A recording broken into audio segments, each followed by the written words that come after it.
great to hear from such a full lineup today, and we want to hear from you too. You got questions during the show? We're here for it. Ask us on Twitter using the hashtag Black News Hour. And for more content like this, or to subscribe to BNH newsletter, you can visit globe.com/Black News Hour. And before we get into our first little segment, our first guest, just have a quick announcement from the Globe. So it's time to celebrate freedom and resistance. The Emancipator, Boston's newest voice on racial justice, is here for it. So join us at our Juneteenth celebration on Saturday, June 18th, from 5 to 7 p.m. at Slade's Bar and Grill at 958 Mott Street. And this free, huge emphasis on free event features some of our area's best loved Black artists, including Amanda Shea, Brandy Blaze, Notebook P, and Makeda Wallace. And be inspired by Mia Henry of Free and Uplifted and participate in a live art collaboration with Barrington Edwards and Cajun Moose. So you can sign up now at theemancipator.org/events. And let's see, leading off our show today, and I think she's joining us right now, is Amanda Shea. Hey, I think she's coming in now. There she is. Hey, Amanda. Good morning. Good morning, everyone. Good morning. So Amanda is a renowned spoken word and multidisciplinary artist, educator, mentor, activist, publicist, power networker, and mother. She knows and loves and uplifts artists all over Greater Boston, across New England to the DMV, Atlanta, Chicago, and beyond. Amanda is a community heartbeat. She's hosted BAMS Fest and countless poetry events. She facilitates youth workshops with spoken word, poetry, visual arts, and public speaking. And she's a publicist for hip hop artist Brandy Blaze. She's managed and supported countless other artists in Boston. Last year, she was named among WBER, the Artery's 25 artists of color transforming the cultural landscape. To top that of all that, she co-founded and curated 5 iterations of Activating Artism, and a community festival to amplify POCs through art, activism, and resistance. And I remember being in community with Activating Artivism in last February, and while we were deep in the virtual events, so I can still feel that vibe in that organization, even through being Zoom and being in community with you guys. So just glad for you to be here today with us. I'm honored to be here. At any moment, I'm waiting for my dog and my son to walk through the door. Oh my God, that's how it is. I can't time anything right. Oh my God. How are y'all this morning? Good. It's a good day. The weather's great here today, so. Yeah, I'm in Chicago right now. It's also super sunny here, so really excited to be here. One of my favorite places. Don't tell me. Right. This is my first time here, so I'm super excited. First time in Chicago? Oh, okay. You. I'm in Loyola okay. University. Yeah, by the lake, so it's super pretty. Ooh, take pictures and send, please. Okay, I will. Bet. Okay. We love all of the things water. Absolutely. Okay, so Amanda, once again, you could be anywhere this morning, you could be asleep, but thank you so much for being here with us. And just wanted to kick it off with the first question. Like Greg mentioned, when you uplift artists all over, and just as someone who works with so many people, I guess I just want to know from you personally, what do you think makes Boston's art and music scene stand out, or how is it unique to you? I think that Boston has a really beautiful ecosystem here. I think that what separates us is that we actually help each other and we're in community with one another. We're constantly finding ways to uplift one another in the cultural landscape. And we also are very helpful when it comes to giving each other opportunities, financial opportunities. We're a very close-knit community for the most part. So I feel every time there's a grant or something like that, there's so many of us helping each other out, posting it, tagging each other, things like that. So I feel we're really in a close-knit space here. I told you my dog and my son were gonna come in. No, you're good. Adorable. Thank you so much. But yeah, I think that separates us a little bit. I have found in Atlanta and Florida a good sense of community. I just think that because Boston is pretty small, contrary to popular belief, we all know one another. Somebody knows somebody knows somebody. It's not 6 degrees of separation at this point. It's more 2 degrees of separation. Yeah, I mean, Boston, it's just like that. It's the separation here in Boston, yeah, 6 degrees. Because yeah, that's why I came back to Boston probably. Everyone knows each other. I know everybody. So I have a question. So how do you balance activism through your art with self care? Because it's it's been the last couple of years. It's just been just Like, oh, just tough. heavy, back to It back. has been difficult, but I will say again, like my community is absolutely amazing when it comes to that. As far as self care, I do take breaks. Like I remember before I would keep going, going, going, but I definitely take breaks, and I understand how important the work is. I like to call myself an artivist as opposed to like an activist. I have so much respect for activists and what they do every single day. They get up, they dedicate their lives to this work and helping so many people. But as far as being an artivist, I feel like it is a way to use your art as a form of protest and a form of resistance, but also amplification. So self-care for me is like unplugging. Like I'm offline, y'all. Like it is nature, it's lakes, it's reading, it's even sometimes just walking around the museum. Like I love art, so I consume it in so many different ways. But that to me is like my time. I think sometimes we have to tell ourselves to get off of social media and take an actual break because it's a lot of heavy things that we're dealing with from time to time. Um, and every day. Like it's hard being an artist to always be in a space for me to be very vulnerable and very honest. Um, and sometimes you need to take a step back and kind of like dial back in and go inward to then be able to present back outwardly. But as most people know, my art is totally a form of protest. I talk about so many different social justice issues from the company I'm contracted with Be Heard World, down to my own personal art and my own poems. Mhm. And I think it's just like perfect because I think that one thing I think I saw that you mentioned when Janae Osterhall like did a beautiful with those questions like you said, and I really resonated with like rest is resistance. So like you don't have to be at 100% all the time, and I really respect and admire you for that. I was also like wondering. I know that as we like talk about like these past few years, we always talk about like how hard it's been for artists and different creatives. But has there been like a silver lining, or have you brought? Has there been anything that you feel that's good that's come out of this time, or has there been any positive that you've seen?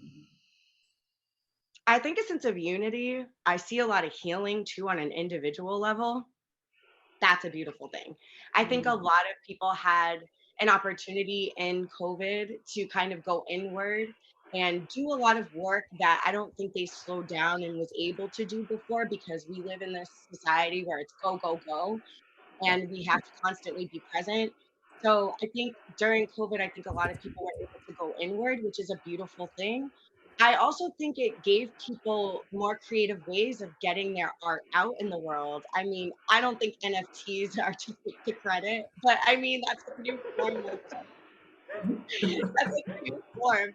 But it also gave people like ways of like, how do we gather folks in a space where it's not only safe, but everybody feels comfortable.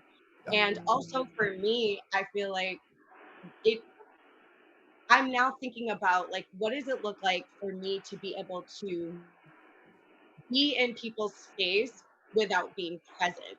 Right. And we have Zoom and now we have pre-recorded videos and we have master classes and there's so many ways that we can get the information out that I used to think I needed to be in front of people. That's my preferred space because I love people and you feel the energy within that space or within that group of people or audience, whatever have you.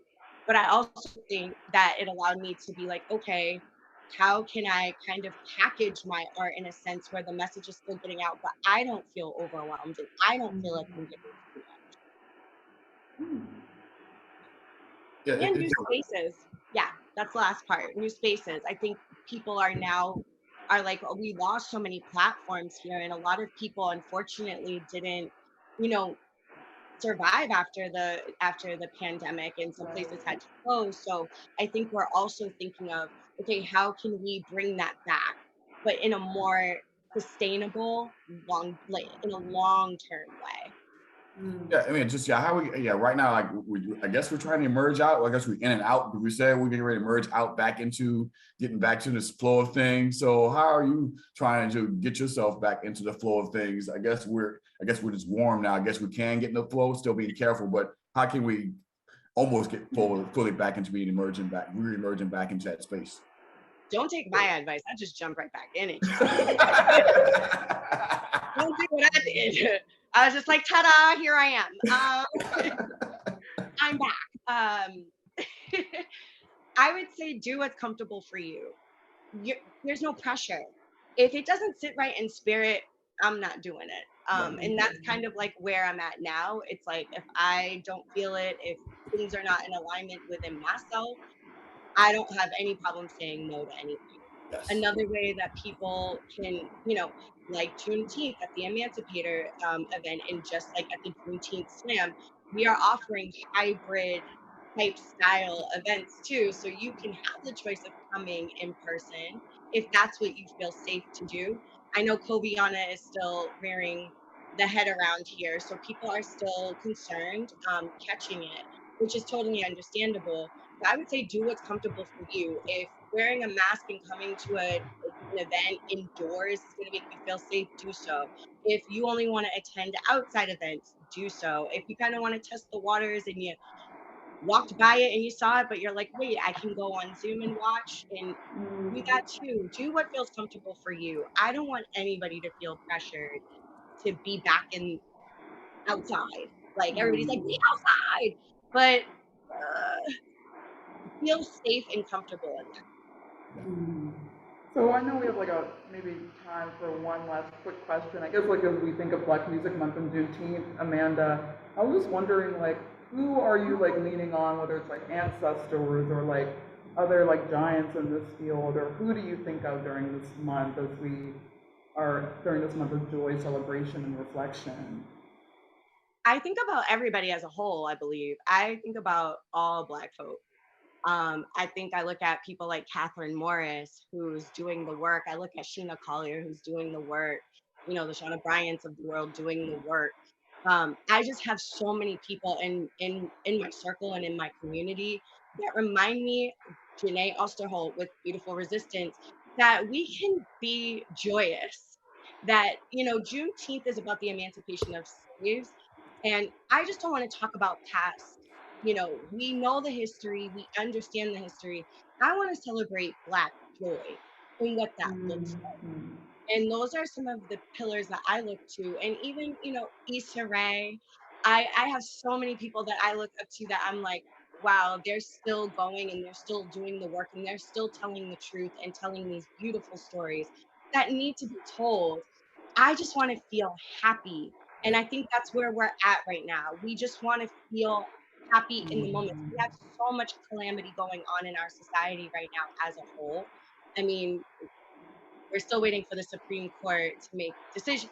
So there's a lot of things that are happening that I feel like if we focus on those things, it's going to put us in a space where we don't want to celebrate ourselves. And I don't think that Black people celebrate themselves enough. So Juneteenth for me and these events at the Emancipator at Slades from 5 to 7, and the Juneteenth Slam at Nubian Gallery from 7:30 to 11 on June 18th. Yes, both events are back to back. I think those are just examples. We have also Black Market with By the Block Back. We have BAMS Fest on Saturday, June Yeah, we're looking 11th. forward to that. Yeah.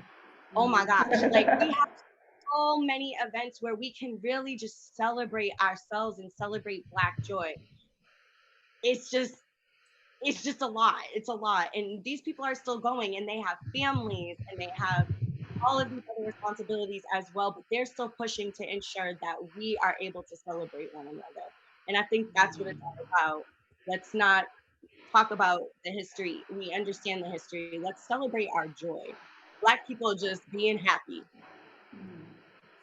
Thank you so much, Amanda, for being here with us today. And it went by so fast, but I'm so excited to see you next Saturday at Slades. Yeah, I'll be there. Yes. I'll be there. I love Slades. Love Slades. Yes, and please come and see the gallery as well. It is Black ran. please stay in these facilities. Just, yes, everything Black, invest in Black business, please. Oh, we definitely support Black business. Well, thank you for coming on the show today. It was very, Thank you so very, much for very having me. good to see you. Thank you. You all Thank have a good day. Thank you so much. You you too. too. Bye. Bye. All right. This June, join King Boston for Embrace Ideas 2022, a star-studded 5-day celebration of Juneteenth that brings together leaders to amplify anti-racism and a vision for a transformed Boston by 2030. Keynotes, panels, and live music will shine a light on how we can interrupt our zero-sum game, thinking when it comes to racial justice and realizing a democracy worthy of us all. To learn more about Embrace Ideas and their block party, visit embraceideasfestival.org. And we have, let's see, we have two of them. Let them in. Let's see, we got two more, Elise and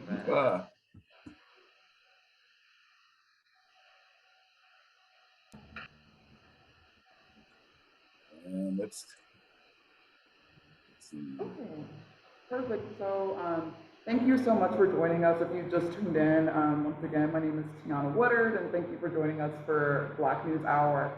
And as we all know, the Boston Black art scene, we're bouncing back as we're trying to figure out this weird semblance of normalcy during this 2+ year pandemic and coming up now. We're going to focus on the arts and music scene with a group of different movers and shakers in the space. And first, we'd like to introduce, not sure if you're here But Catherine's not here yet. So okay.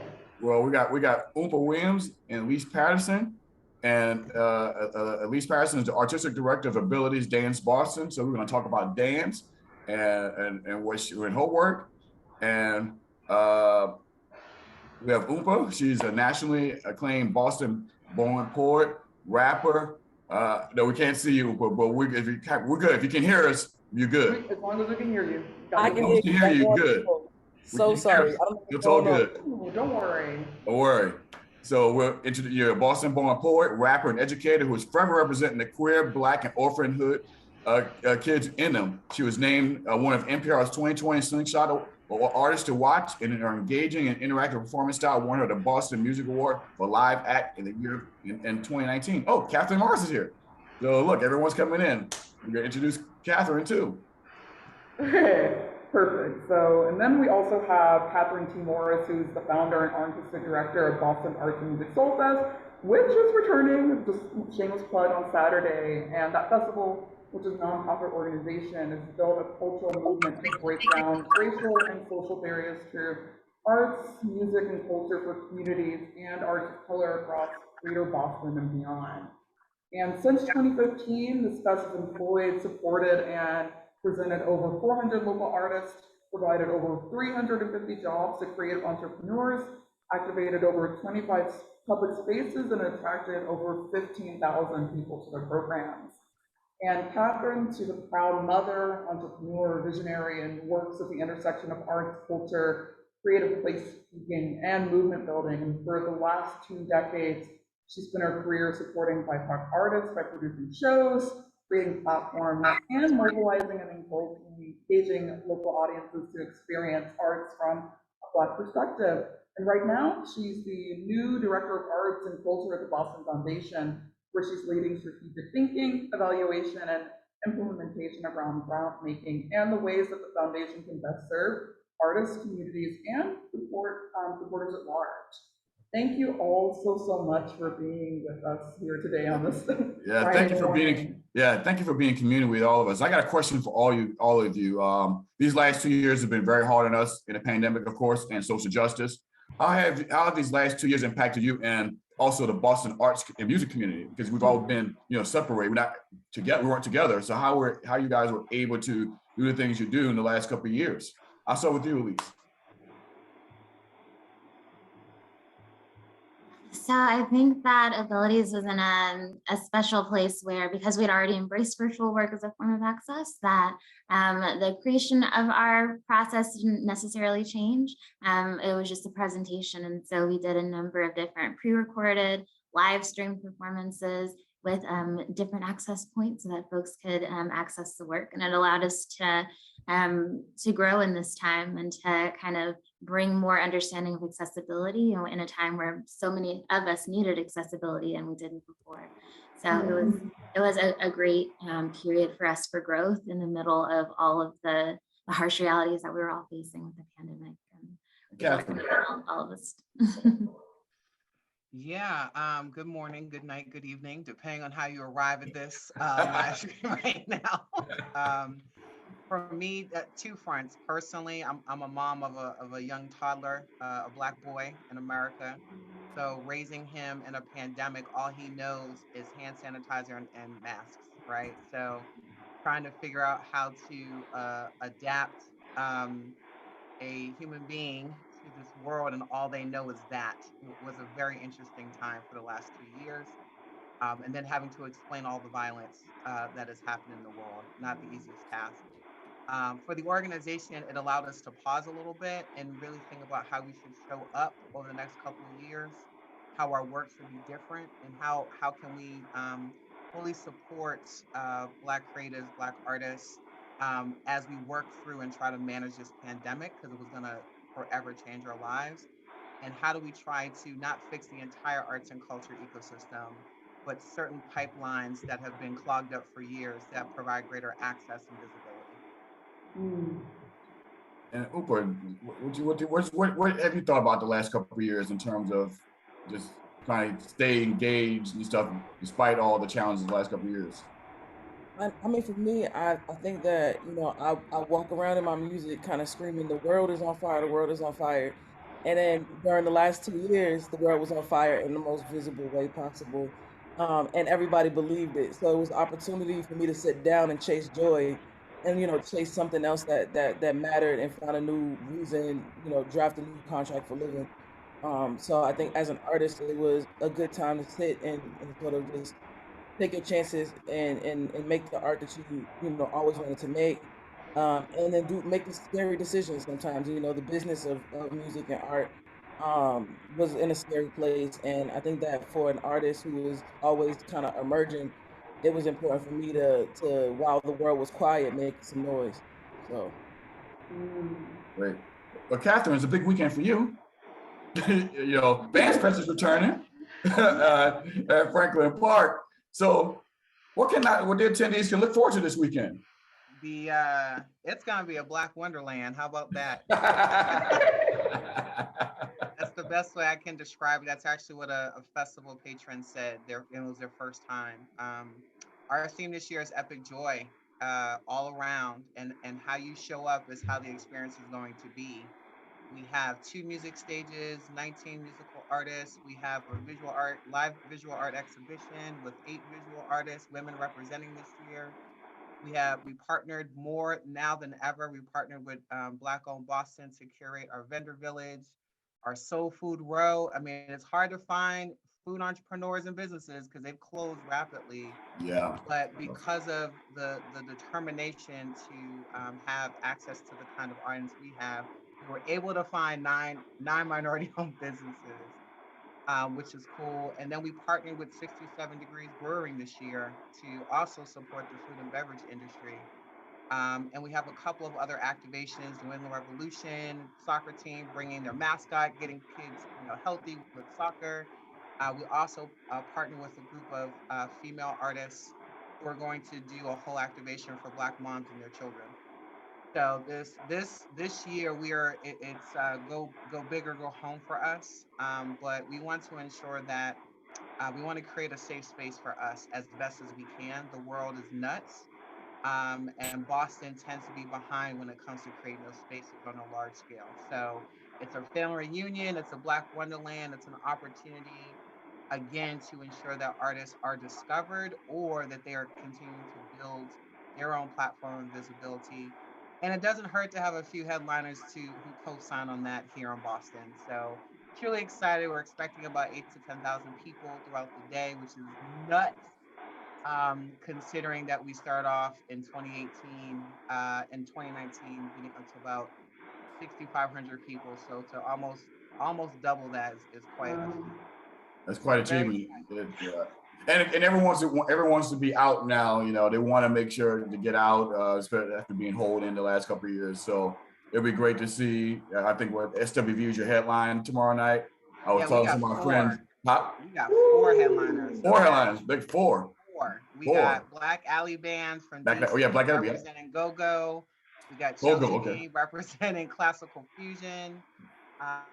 We have D Smoke representing the future of hip hop from an Inglewood, California perspective, bilingual artist. And of course, you have to give a nod to nostalgic Boston with closing out with SWV. So all the artists have been chosen for the content of their character, their artistry, their lyricism, what they represent, and also just giving people access. Like that's the biggest thing here. Often these artists may skip the Boston market, so we wanted to ensure to them that there is a Black audience here. And at least I just want to give you opportunity to, if the audience doesn't know about Abilities Dance Boston, why don't you give a description of what you do with bringing dance to this community and the work you guys are doing.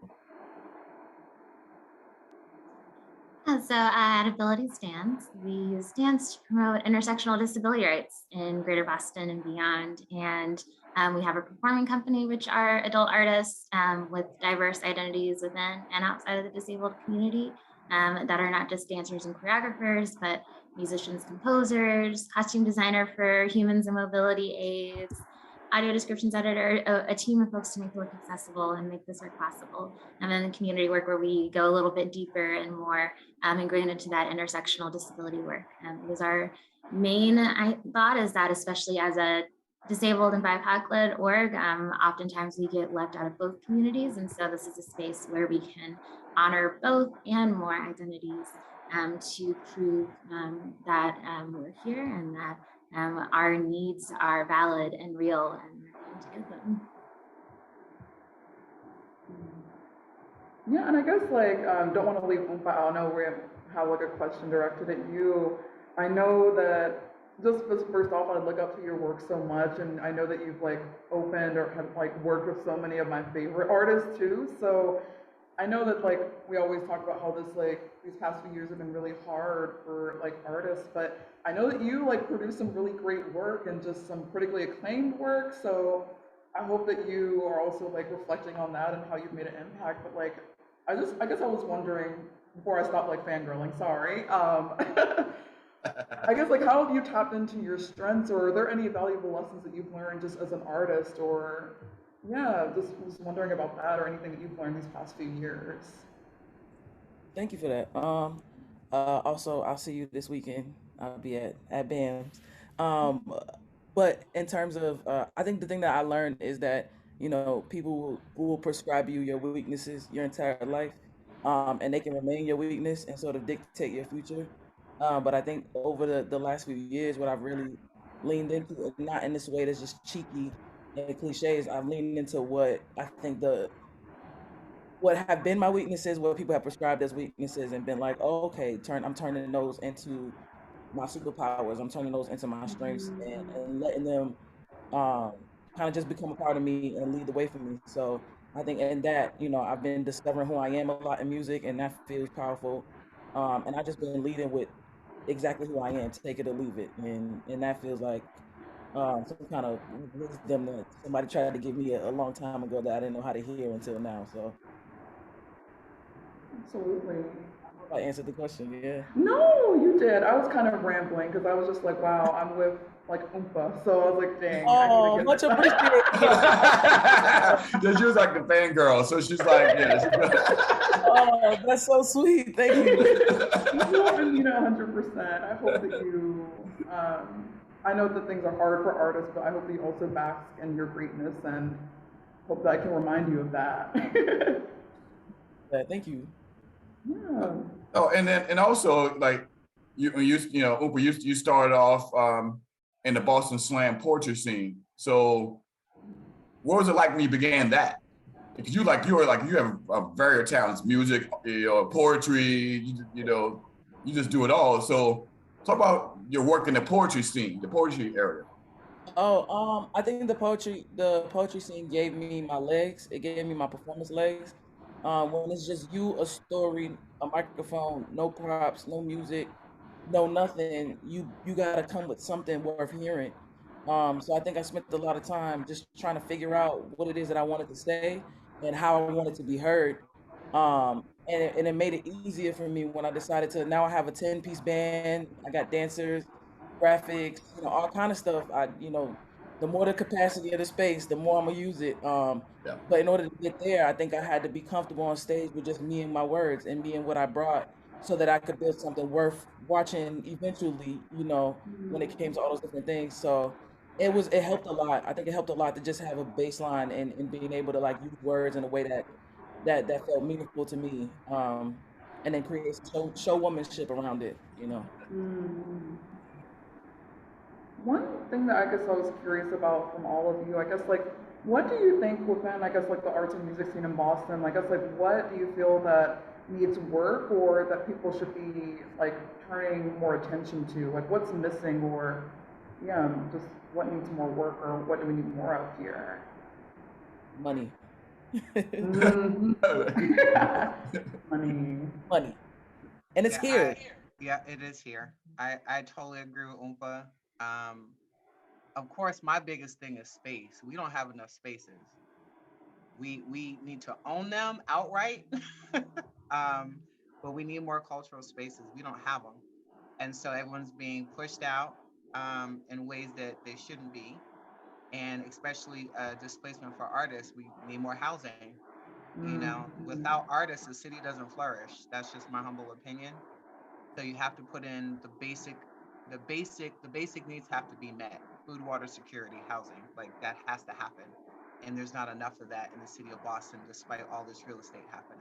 So, money, spaces, and I would say the other thing is we don't have a central nervous system for marketing that really promotes all of the cultural events. Like, yes, there are a couple of offices that represent the city and the state, but in terms of Black and brownness being represented, there's not a central nervous system to do that. So that is what's missing.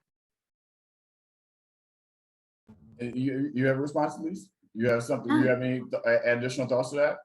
Yeah, I would say building off of the money needed, which is very real for all of us, money into access for disabled artists and audiences, money and understanding for smaller orgs and independent artists to be able to access that money to build access into their shows as well, so that we can support a range of shows, not just the ones with the most funding, and to just continue to build opportunities for disabled artists in the city. I think there needs to be more access all around. Like Kat just mentioned about the basic needs. Access is one of those basic needs as well. So we have that. We'll have more disabled artists able to stay here. We'll have more disabled audiences able to engage. And people don't understand about the housing insecurity. That stuff is real because I'm from New Orleans, and after Katrina, the musicians didn't have places to go, and they raised a lot of money to build homes for musicians so they could actually be in the city, actually live, so they could actually have a space to live and actually have a place to work. So people don't understand that especially in the arts community, those basic necessities are essential if you want to have a thriving arts entertainment space in your city. So yes, and in Boston, as we know, is challenged with the real estate market the way it is and how people being pushed out into other areas. So that's something that we all should have a conversation about to make sure if we want to have a thriving arts community, the first thing we would take care of them by having the basic necessities for them to exist and provide the spaces you mentioned, Catherine, in terms of actually performing out your crafts. And I think too, the other thing is like we have to reconcile the tension between believing that the goods that artists produce are staples and part of cultural currency that we need, and then showing up to that, because I think that it's like one thing to watch artists have to beautify the neighborhoods that they get gentrified out of, and then on the other hand, asked to be brought back and invested in just to do it all over again, So I think that we as a city need to, or just decide like that that arts are actually as imperative to humans as it actually is. So, John, you have a final question for the group? Yeah, like I was kind of, maybe this may be directed at like Catherine, because I know that you're now a part of the Boston Foundation. I guess like, has that like maybe opened up some possibilities in terms of some of the issues that you feel that like kind of talked about? Or I guess like I was just curious about like what that role may look like for you, what you envision for it. No, great question. I had a feeling that was going to come up. Of course, right? No worries. So for me, the first of all, accepting this role was not an easy decision, because I've always chosen to walk in the shoes of artists and really understand what they come from, as best as I can, so that I can advocate. Like I am here on this earth to be a public servant as much as I can while I'm here. So to accept this role was a huge responsibility. And what I have learned in this whole entire process is that there is true misunderstanding about the value of what an artist and a creative does, contributes, and has an impact in the city. Arts and culture is one of the three economic drivers for the state, and it is completely underfunded, which really bothers me. So being in this role, what is really important for me is to allow artists, to basically share their stories and narratives in front of a whole bunch of folks with a variety of different resources, not just financial, but there's also non-financial resources that could absolutely help, shape and kind of re-weld the arts and culture ecosystems, so that artists and creatives can actually thrive. There hasn't necessarily been those kind of translators. It's either been a certain generation doing that, or there's no generation doing that at all. And so we're kind of left with certain stigmas that perpetuate their own perceptions of certain disciplines of arts, and where those arts show up in neighborhoods, and whose art deserves to be funded. And for me in this role is to change all that. It's going to take time. Definitely involves civics, definitely involves government, definitely involves changing the paradigm between donors, grantees, and artists, because it's been very traumatic. So I'm here to be a fighter on behalf of the arts and culture community. It's just making sure that artists are comfortable to actually tell their story, because that's really important here.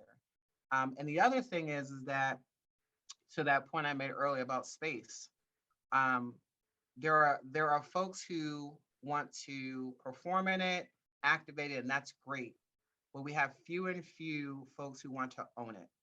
And if we're gonna win in anything, we're gonna build generational wealth, or we're going to close the racial wealth gap, we have to own it. Because other than that, you're asking artists to come in and retrofit their culture, their creative capital inside of a colonial building that had no consideration for them anyway, none of their cultural conditions. So we have to own in order to determine the design, the makeup, the flow, the energy of the space we want to create. And so folks in the arts and culture sector, specifically Black and Brown people, should not be afraid to consider owning their own space. It doesn't have to be huge, but we need a variety of small to mid-sized to big spaces. We don't have our own version of House of Blues. We should, but we don't have it. So we have to step out of our own fear and scarcity mentality that we don't deserve when we do. And you're right. You have to get the money and capital, but you have to have the space. And like I said, the house, yeah, a place like the House of Blues. If we had that in Boston, how transformative that would be in these spaces. Yeah, and that's gonna take a lot of work. And we appreciate you to take on that fight on behalf of all the artists in this Boston community. I want to thank all you for being on this show today and being difference makers in this space in Boston. And a reminder, Bands Fest is Saturday. Franklin Park. The weather's going to be great this weekend, so go out and enjoy. And thank you for being on the show, all you guys. May I add a quick plug really quick? Yes, Take take your plug. Has a gala coming up, sorry I had to do that. Do it. Gala coming up July 9th, we're just celebrating community that brought us to this point of different leadership things, including me being full-time starting January.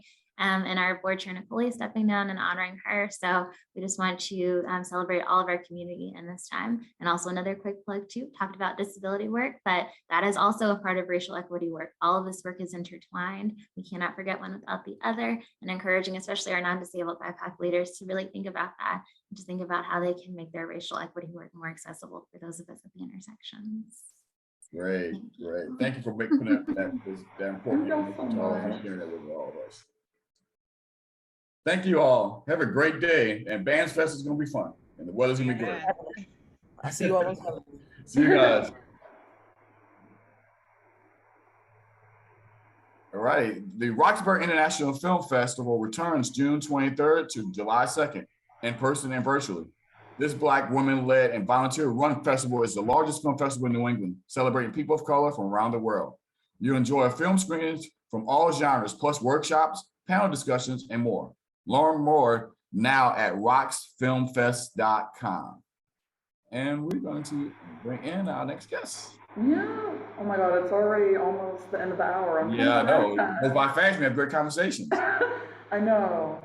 Okay, so last but definitely not least, our final guest of today is Jeremy Kluber Flores, the Executive Director of Hamilton Garrett Music and Arts, and we're looking forward to the organization's mission of developing next generation of innovative artists through the celebration and preservation of Black music.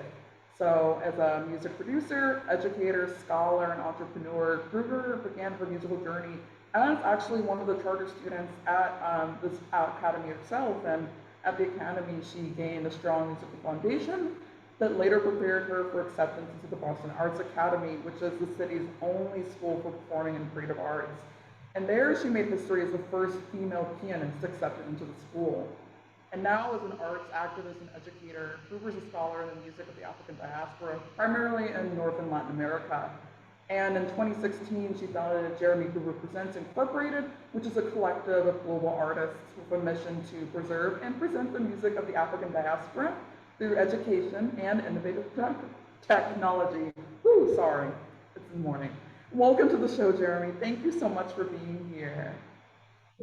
Thank you so much for having me, Tiana and Gregory and Pastor Wall. I'm so excited to be here with you this Yes, morning. we're glad to have you here. And tonight's a special night for Hamilton Garrett Music and Arts Academy, celebrating 20 years of bringing Black music into the Roxbury community at Charles Street AME Church. So can you give the audience what to expect tonight from tonight's celebration? Yes, exactly, Gregory. Tonight, the Hamilton Garrett is proud to celebrate 20 years of service to the Roxbury, particularly the Grove Hall community. We have been preserving the music of the African-American musical traditions, from the spirituals through gospel music, blues, jazz, and even some funk, hip hop, and R&B. And that is exactly what you will hear tonight. You will hear our students and our phenomenal faculty, some of Boston's premier musicians, coming together, celebrating Black music and artistry. And you will hear music that goes far across all aspects of what is Black music, especially during Black Music Month that we're celebrating. What a time to have this celebration indeed. You want to go, Tiana? Yeah, no, sorry. I just wanted to make sure I didn't interrupt you. Jeremy, I guess like your work, like I hold a special place in my heart just because like I wish that I had something like this academy growing up, because I don't know, I was like a lover of music. I was a band kid, but I never really saw myself reflected in that, you know? And I guess just as someone who is a student of this academy and as someone who works on educating students about Black music history and our role in like music overall, I guess like, could you speak more to the importance of students and young children being able to see themselves in what they're being taught in music education?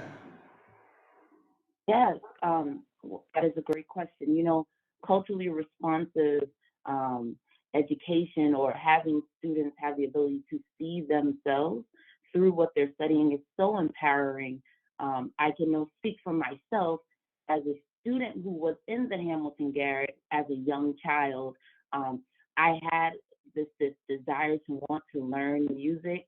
I used to admire the church musicians and how they would play after service, And I wanted to know, how can I do the same thing? How could I learn how to play the piano and the organ and to sing in such a manner? And the Hamilton Garrett really gave me my foundation for my musicianship. Studying the music of my ancestry, having a sense of pride and understanding the importance of Black music and artistry, and how from the Negro spiritual to the blues and to the jazz became the foundation, the bedrock of what we know today as American music. So when you hear people say, oh, American pop music, and the root of that is the contribution of Black musicians and artistry. So to learn that at an early age, and not to say that the Western approach in classical music, like the Bach, the Beethoven, and the Chopin, is not important. There's great music as well, and I studied that later on. But as someone coming into the Boston Arts Academy as a high schooler straight out of the Hamilton Garrett, I was able to equally compete at a high level with my colleagues, or even at a higher level, because of that musical foundation that was rooted in what we know as Black music, the spirituals, the jazz, the R&B, the gospel. So it is very important. As you can see, not only myself, but many Hamilton Garrett alumni have gone on and done really well, have matriculated to Berklee College of Music on full tuition scholarships. And they not only got their undergrad, but also their master's degrees as well. And that is all rooted in our foundation and pride and understanding that the music that we play today and hear is very much a proponent of the contributions that our ancestors made through what we know today as American music. And you touched upon it a little bit, but I just want a little bit more. Can you describe the feeling of returning to a place that poured a lot into you? Usually like when you are a part of a big program or something special and you learn a lot as a young person, but to come back full circle and you being executive director of it, how does that feel? How does that, coming back, that perspective? Because you lived it as a kid, but now you were pouring back into it. So what is that feeling like? Well, Gregory, I have to say that this feeling is truly an honor. I do not take it lightly. It's truly a blessing to be able to serve the same community that poured so much into me as its executive director. I mean, just to think, 20 years ago, to be a part of that inaugural class with just 4 young girls, and me learning the basics of music and learning how to sing and play, to then now come back and take on where Elta Garrett, who is our founding director, who was my first music teacher, to continue on her legacy, coming on right after her. I remember that moment when she passed the torch to me, and how much of an honor it was, in understanding that, this is important work.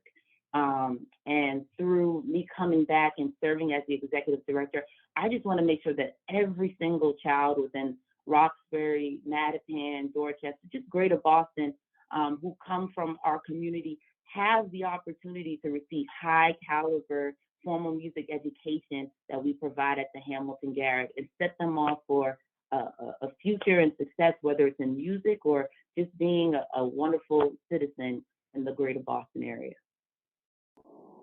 Absolutely, and I know that in addition to the concert that's happening tonight, I know that y'all are looking forward to kind of expanding this academy. I just want to know, I guess, could you speak more to that and kind of just where you feel that it's heading or what you're most excited about? Yes, so for 20 years, our flagship program, the Music and Arts Academy, our after-school program, has been providing private music instruction and voice, piano, guitar, and drum set, and violin to our youth from ages 5 to 18. We do it after school, multiple evenings throughout the week.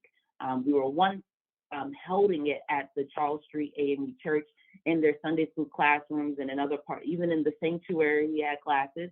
But we're so fortunate now to have our own building that is located on Elm Hill Avenue, where we can provide additional offerings for our community members. Now that we're looking towards what's the future after these 20 years, we're excited about the expansion of the Hamilton Garrett from not only serving in our after school program, but expanding to a center for music and arts. We want to be able to serve as a bridge of connection, not only within the community, but also to the university halls. Like, for example, through our new partnership with the Center for Africana Studies at Berklee College of Music, Hamilton Garrett is proud to be Berklee's first community-based organization as a partner. This is their first time partnering with the CBO of this kind. And so through that partnership, we look forward to bringing the scholars within the music of the African diaspora and visiting artists, not only to our community, but also to bring our community into those spaces as well. So that's one of the ways that we're expanding. We also look forward to not only continuing to serve our youth, but also to serve adults as well. We will be starting our adult programming. There are many adults who are eager to, whether it's to jump back into their musical training or to start to begin their journey. We welcome them. We're excited to host them and to teach them as well. And, you know, we just want to be able to provide more of a partnership with our Grove Hall community. We want them to be equally as proud of us as we are to serve Grove Hall. And so we're going to be providing more workshops and seminars that'll be open for our Grove Hall and Greater Boston community to attend to. So that's a little bit about where we're going, expanding to the center, Hamilton Garrett Center for Music and Arts. And I was just looking through your program tonight. I printed it out for tonight's program, and it's I mean, it sounds like it's going to be a great program. It's you have two parts, and it's a lot of different things, a lot of different parts of the program, and it's so again, Hamilton Garrett's Music and Arts, the 20th anniversary celebration, did your end of year concert. It's at Charles Street AME Church tonight at 6 o'clock. Right? And you got anything to add to that for the community to come out and support you guys? We just want to reiterate that, you know, if you can make it in person, we would love to see you in person, especially coming out of this pandemic. But if you are not able to come, please, we still encourage you to check out the concert. It will be live streamed on our social media platforms, on Facebook and on our YouTube channel. It is a free concert. Come on out and enjoy some wonderful music by Boston's premier youth. We're really excited about it. Thank you so much. Well, thank you for coming and good luck tonight. And thank you for all the work you're doing and your service to the community, which is very valuable to all of them. And who knows, I might go back and, you know, come over and go back and learn to play the piano again. I used to play the piano as a kid. And I stopped playing the piano. So I miss doing my Brian McKnight days. Love Brian McKnight. So we look forward to working with you there. Well, thank you for joining us on the show this morning. Thank you. Have a great one. Bye. A great one. Yeah, so we had a pretty good show today. Yeah, oh my God. I don't know, there's so much, I think just especially just as I don't even know if we're still in a pandemic. We kind of are, we aren't, but it's just been so hard these 2 years, and just being able, like, music, joy, celebration, it was just so, I don't know, so needed right now, and I was just so happy to start my morning like this. Yeah, it was, you know, look, for me, like last night was all joy. I was able to, you know, a lot of Black journalists were in town to cover the NBA finals. And so we got together outdoors in Cambridge, and there's a lot of people I haven't seen in 3 years because of the pandemic. It's usually see each other every year at conventions and that sort. So just seeing people being out is it's very refreshing and re-energizing. So yes, we need to get back out and out and about. Hopefully people go out and go to BAMS Fest tomorrow outdoors and re-energize and celebrate Black joy, celebrate Juneteenth, and celebrating ourselves. And it's gonna be great to see this weekend. Mm-hmm. And once again, if you're just now joining us at the end, I'm Tiana, and thank you so much for joining us for this latest edition of Black News Hour. And to follow updates for the show, you can visit globe.com/Black News Hour. And I'm Greg. Black News Hour, we're returning in June 24th as we observe more from Black Music Month and Pride Month. See you then.